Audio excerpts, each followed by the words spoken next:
Boa noite, meus amigos da Conversa ao Pé no Rádio. Aqui quem fala é Rubem Gonzalez, diretamente do portal Não a Mídia Golpista. Eu já vou pedindo para vocês se inscreverem aí no nosso canal, estou muito satisfeito. Hoje batemos 2.500 inscritos e isso prova que o nosso trabalho está sendo reconhecido e estamos disseminando as sementes, né? As sementes de uma visão humana do mundo, do planeta, que as coisas caminham para a estabilidade. Oxalá que Deus escute isso, porque é disso que nós estamos precisando. Nós não precisamos de riqueza extrema, nós não precisamos de nada disso. Nós precisamos de dignidade. E é isso que a verdadeira social-democracia prega. Nós não precisamos de ódio, não precisamos de discurso de ódio, não precisamos de nada disso. Então, muito satisfeito da minha parte, respondo aqui por toda a equipe, por essas 2.500 inscrições, porque elas valem muito para a gente por um único motivo. Nós não temos imagens belas, nós passamos um rádio, nós fazemos uma mensagem antiga, né? Nós voltamos aos primórdios, voltamos ao começo, à simplicidade, ao básico, ao que se precisa ao mínimo para se ter informação. Uma cabeça para pensar, um ouvido para escutar e alguém para falar do outro lado. Não concordou? Não tem problema. Vai lá, se manifesta. Com educação, legal. A gente consegue ser educado para responder também. A gente responde de uma forma ou de outra. De vez em quando a gente dá uma cotovelada, porque a pessoa exacerba, né? Vai acima, vai além do limite. Nós todos somos trabalhadores, temos nossas profissões. Nós não estamos aqui, ao contrário de outro, militando profissionalmente. Nós fazemos isso aqui de bom grado, pelo bem da sociedade, pelo nosso interesse também, pelo meu interesse. Eu tenho filhos, eu já tenho neto, um neto, já vem outro por aí, já fez o primeiro ano de vida, então é um investimento. Não deixa de ser interesse, tudo a gente faz por interesse, né? Interesse num mundo melhor, numa vida melhor, numa velhice que vai chegando um pouquinho mais tranquila, e a gente não precisa de nada disso. Vamos tratar de dois temas hoje, né? Hoje estamos começando a semana, vamos começar pelo fim ou pelo começo? Pelo fim do dia, né? As pesquisas. Bem, as pesquisas saíram aí. Saiu a pesquisa Datafolha, Globo, e mostra a gente continuando a evoluir naquela toada que eu falei. A gente 2 pontos por semana para a gente chegar com 18%, 20% na boca da urna e irmos para o segundo turno. O trabalho está certo, está correto. O trabalho é nosso. É meu, é de vocês, é de todo mundo. A gente faz um castelo de grão em grão. Uma maratona tem 42.195 metros, são 42 quilômetros de distância. Mas ela começa com o primeiro passo, e todo passo é importante. Todo ele. Isso não é piega, não é ser piega, não é demagogo, não é vir com frase pronta, não, é a verdade. É o trabalho de todo mundo. É o trabalhinho que eu faço, é o trabalho que o outro faz. Outros fazem mais do que eu, outros fazem menos do que eu, mas cada um fazendo tudo que estiver ao seu alcance, a gente vai chegar a um bom resultado. A Marina começou a derreter, o Bolsonaro continua naquela margem, a pesquisa, o grande detalhe dessa pesquisa, que ela é de hoje, ela reflete a realidade de hoje. Nela, o Ciro começa a abrir uma boca de jacaré em relação à Marina, que a Marina vai derretendo. Mas para a gente também não é interessante que ela derreta demais, não. O Alckmin, com todo o peso da campanha, com tudo que tem para jogar na campanha, oscilou. Ele oscilou 9-10 dentro do patamar de todo o que eles têm, ele oscilou dentro da própria faixa. Eu posso dizer quase que ele não caiu.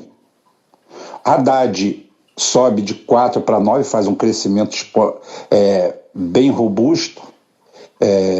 Talvez, não sei como foi feito como candidato do PT já, né? Já como candidato do PT, já associado.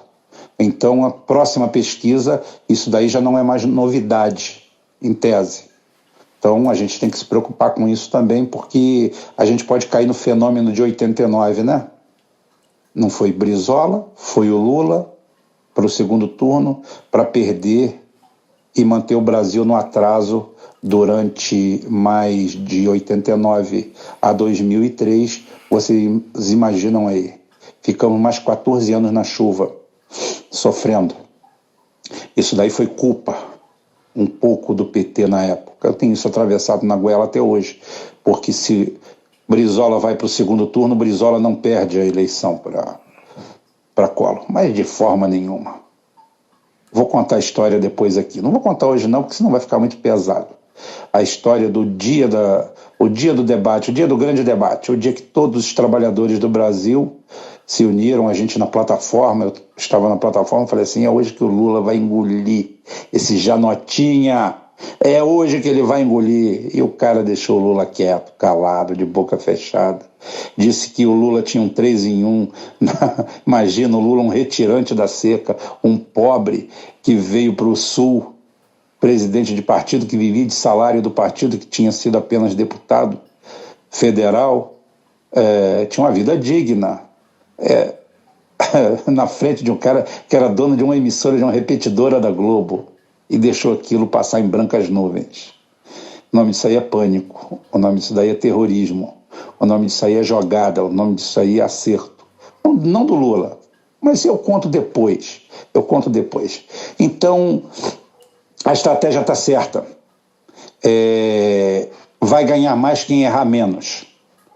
Eu acho que o Ciro começa a crescer, faz o crescimento que ele já vem mantendo há algum tempo, com consistência. Isso é muito importante. Muito, muito, muito importante. Eu acho que os outros oscilaram lá, 3, 4, 5, todo mundo lá embaixo. Então, nesse patamar de 9 a 13, estão Alckmin, Haddad, Marina e Ciro. Eu acho que o voto da Marina está migrando para o Ciro. Talvez até por vontade própria dela, eu não sei. Isso é uma especulação minha, tá? Uma especulação. Talvez até por vontade própria dela, esse voto está migrando para o Ciro. E a gente pode sentir essa migração um pouquinho mais... Vamos sentir essa migração um pouquinho mais constante na próxima pesquisa, da próxima semana. Vai sair outra na sexta-feira, não sei se é tão importante quanto o fechamento da semana. É legal você manter ciclos. Então, isso daí são tendências. É bom a gente se manter atualizado em relação a isso. As dúvidas aí a gente vai tirando, né? Conforme os dias vão avançando, porque aqui o nosso processo é dinâmico. O bom é que nós temos um programa no final do dia aqui, onde a gente aborda o que aconteceu no último período de 24 horas. Eu acho que é importante para a gente fazer isso. E o outro assunto que eu tenho que abordar não é tão agradável.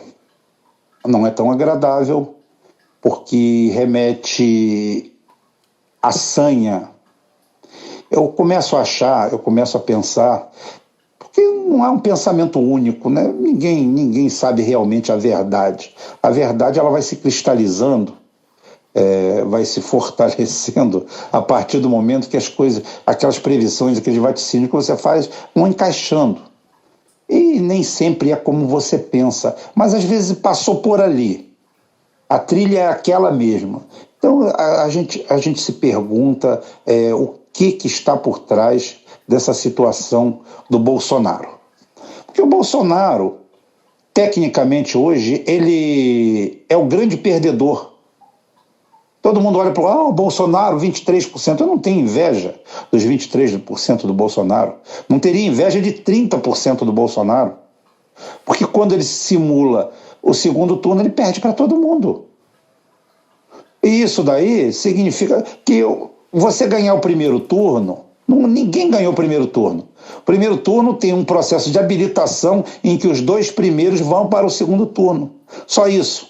Ninguém ganha medalhinha, ninguém ganha troféu, ninguém ganha nada, ninguém ganha direito a governar o Brasil por um dia. Então, hoje, a única certeza que existe, anotem aí, para quando vocês verem muito bolsonarista pulando, comemorando, eles não têm nada para comemorar. Porque a pesquisa, quando você analisa uma pesquisa, você tem que analisar ela como um todo. Você tem que ser frio, tem que ser honesto, tem que ser correto. Coisa que eu sempre fui em relação a essas coisas, porque eu acho que não adianta tentar enganar ninguém. Se você tentar enganar as pessoas, você está querendo querer que as pessoas passem por tolas, por idiotas. E não é isso que você tem que disseminar. Você tem que disseminar conhecimento. É o pouco que você sabe para ajudar alguém. Então, eu quero pedir para todo mundo, gente, quando vocês olharem uma pesquisa, não olhem apenas os números absolutos. Olhem o contexto. O contexto hoje é um velório para o Bolsonaro. O Bolsonaro, está escrito ali na pesquisa que o Bolsonaro perde a eleição para todos os candidatos que são postulantes ao cargo no momento. Todos aqueles que, filtrados pela ótica da pesquisa de popularidade, que estão ali na faixa de 9% a 13%, né? Todos eles, sem exceção, ganham do Bolsonaro. O único que empata tecnicamente com ele, eu não estou falando para diminuir o Haddad, porque a semana passada o Haddad estava atrás do Bolsonaro, perdia para o Bolsonaro e eu falei que ele tinha empate técnico. Então a coerência me leva agora, quando ele está um ponto acima, coloco ele em empate técnico também. Se foi para um lado, é para o outro. Vale para os dois. Comigo não existe esse negócio. Os petistas xiitas é que tem esse costume. Democracia, democracia, democracia, democracia. Democracia é aquilo tudo que ele pode beneficiá-lo. Agora, o resto não, o resto é ditadura, o resto é isso e aquilo. E eles praticam patrulhamento, uma série de cerceamentos, uma coisa bem MBL, né? É que eu falo que é New MBL. Tem uma parte do PT que se dedicou a isso, fake news e isso. Eu acho isso chato, extremamente antidemocrático, ainda pior ainda porque eles tentam vender isso como ciência. Então, não dá. Mas o que ocorre? Voltando à vaca fria, Bolsonaro é o grande perdedor. E agora aconteceu essa comoção, essa facada fakeada ou o que foi, a gente não sabe direito o que foi. A única coisa que ficou patente e latente, e foi lugar comum hoje no meu perfil número 1, porque o 2 foi bloqueado, porque eu coloquei uma foto do Bolsonaro perguntando pelo sangue. E outra amiga minha, acho que é a Andressa Carvalho, lá do Facebook, também ficou 3 dias de suspensão pelo mesmo motivo. Colocaram uma foto, circularam e perguntaram, cadê o sangue? Ué, mas não tinha sangue. Então, quer dizer, os presbiterianos lá do Facebook bloquearam a gente. E então, voltando ao que eu estava falando, o que eu vejo com preocupação é o assanhamento das correntes frotistas. Para quem não sabe, Silvio Frota, quando o Brasil, nós passamos o período da ditadura, da revolução para os fascistas, né? E para a gente a ditadura, o período da ditadura, de 64 a 85, a 84, né? Então nós passamos esse período. E o Geisel, quando foi presidente, foi nomeado, eu tenho muita admiração por Ernesto Geisel, para mim um grande brasileiro, um dos grandes presidentes que o Brasil já teve. Já fiz defesa dele, fui execrado, fui esculachado pelos petistas e eu estou cagando e andando para o que eles falam. Eu vivi o período dele e ele realmente foi um grande brasileiro, um nacionalista, um patriota de primeira, mas não de Araque, não, de primeira. Ele acabou com uma bordoada de excessos que haviam, ele averiguou muita coisa e ele fez o Brasil crescer. E foi ele que inaugurou o processo de abertura, lenta e gradual. E foi depois dele, no governo Figueiredo, que aconteceu isso. Só que ele tinha lá um ministro, o o grande Silvio Frota, que simplesmente tentou dar um golpe em 77, para eles se manterem, fazer a linha dura. E ele demitiu e enquadrou ele. Não enquadrou como ele merecia, mas enquadrou. E depois disso aí, eu ainda vou voltar nesse assunto, porque até me pediram para falar, porque aí eu vou voltar a 1945, a FEB, quando ela volta contaminada. Foi uma força expedicionária, as Forças Armadas Brasileiras foram para a Europa combater como aliado, combater os alemães e os italianos. E voltaram duas forças armadas, uma nacionalista e outra entreguista. E essa linha entreguista é a linha do Frota, do Silvio Frota. Essa é a linha do Silvio Frota. E a linha do Geisel, do alemão, sempre foi nacionalista, tanto é que ele era apelidado de comunista, no meio dos... Não que ele fosse comunista, absolutamente, mas pelos linha dura que eles chamam, não são linha dura porra nenhuma, são os canalhas. É uma parte do alto comando e que tem ramificações por todo o exército, que vivem de bunda abaixada para os Estados Unidos. Vivem ainda em 1950 caçando comunista, vivem a era do macartismo, e o grande ídolo deles é essa figura peçonhenta, esse Silvio Frota. Então essa turma aí andou se assanhando demais. Na figura desse vice execrável aí do Bolsonaro, e também na figura daquele onipresente bosta de festa, aquele tal de General Heleno, que não pode ver um microfone, que pega aquele pijama, aquela banana de pijama verde-oliva dele e vem falar merda. Aí, seguinte, junta o Mourão com a maldade dele e junta esse General Heleno, que parece um paquiderme paralítico, aquela besta, falando merda, suscita uma série de elucubrações na nossa cabeça. Que eu não tenho medo, porque não existe espaço na geopolítica mundial hoje para um golpe no Brasil. Porque o sonho do vice do Bolsonaro é a gente fazer uma guerra contra a Venezuela, né? Uma guerra contra a Venezuela, mais ou menos em um mês a gente está começando a aprender castelhano nas escolas aqui. O idioma oficial vai passar a ser o castelhano, a capital nossa vai ser Caracas, e a gente vai ter que botar foto do Maduro em tudo quanto é repartição pública, porque o exército brasileiro frente ao exército venezuelano é uma piada. Não quero denegrir ninguém com isso, não. Nossos equipamentos de ponta hoje são sucatas americanas.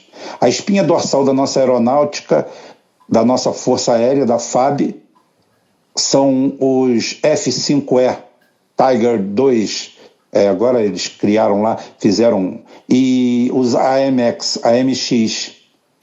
O AMX e o F-5E, ele já era um jato de segunda linha, um caça de segunda linha, quando veio para o Brasil no começo da década de 70. Ele era inferior ao MiG-21, que já saiu da linha de combate há muito tempo. Então, são duas gerações atrasadas. Os venezuelanos têm... Olha ele aí, batindo.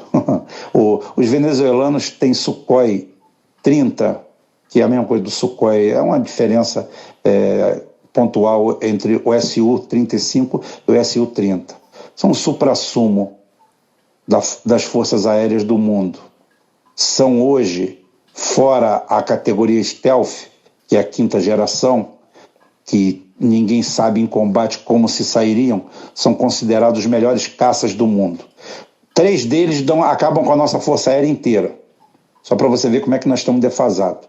Carros de combate nós temos aqui, são ridículos. Todo ano nós estamos recebendo sucata americana. Eles, ao invés de descomissionar o que dá trabalho e custa dinheiro, o equipamento eles dão para países de terceira categoria igual o nosso, para a gente ficar lambendo e usando aquela lixaria. Lamentavelmente é isso. Eu acho que... Eu sempre fui a favor. O nosso judiciário é o mais caro do mundo. O judiciário da Espanha custa de 8 a 10 vezes menos que o brasileiro. A mesma coisa do americano e até da Argentina. O nosso judiciário é o mais caro do planeta. Ele custa quase 1,5% do PIB. Para mim, esse dinheiro deveria ir para as Forças Armadas, para a gente ter Forças Armadas de verdade. Agora, só que é o seguinte, eu só defendo Forças Armadas de verdade a hora que a gente tiver militar de verdade. Porque militar, lambe bosta, lambedor de merda, lambedor de cu de americano, que fica se metendo em política, ao invés de cuidar das suas atividades, não merece mais nada do que isso, não. Tem que andar em sucata mesmo e com fuzil enferrujado para tomar porrada dos outros. Porque aí sim, só tem força contra cidadão desarmado, mais nada. Então é essa nota triste. A nota triste é o recrudescimento disso aí. Parece que a facada ou fakeada já virou passado. Não cria comoção mais nenhuma, deu o que tinha que dar. Bolsonaro continua muito bem, obrigado. O índice de rejeição dele está batendo quase 50%. Disso aí ele perde até para mim numa eleição que eu sou antipático, hein? Então é o seguinte, até numa eleição contra mim mesmo aqui ele perderia. Perde para qualquer um. É o grande derrotado. E o resto, vamos manter fé e foco. Passar sebo nas canelas, se preparar, porque agora o funil vai estreitando. É a hora que criança chora e a mãe não vê. Não podemos perder nenhuma oportunidade, não podemos pisar em nenhuma casca de banana, elas vão vir, virão, serão jogadas de caminhão. Continuo falando que nosso candidato tem que reforçar a sua segurança pessoal. Eu acho que ele deve estar vendo isso. Não tenho ingerência sobre isso, infelizmente, mas se tivesse, ajudaria em alguma coisa, nem que fosse um canivetezinho lá, né? Não com aquela faca de pão que tacaram lá o Bolsonaro. De pão, de papel, de tudo quanto foi. Coisas já falaram. O negócio fica ridículo. Eu só queria ver se alguém pudesse aí do Espírito Santo, meus amigos, ver se dá para varrer esse Magno Malta. Ninguém merece um sujeito daquele, pelo amor de Deus. Aquilo é escória. Aquilo tem que se explicar ainda das sanguessugas, do roubo das ambulâncias. Ele tinha um carro dos Vedoim, em nome dos Vedoim, na garagem dele, que a mulher usava. Era o suficiente. Mas o PT passou um pano por cima e fez de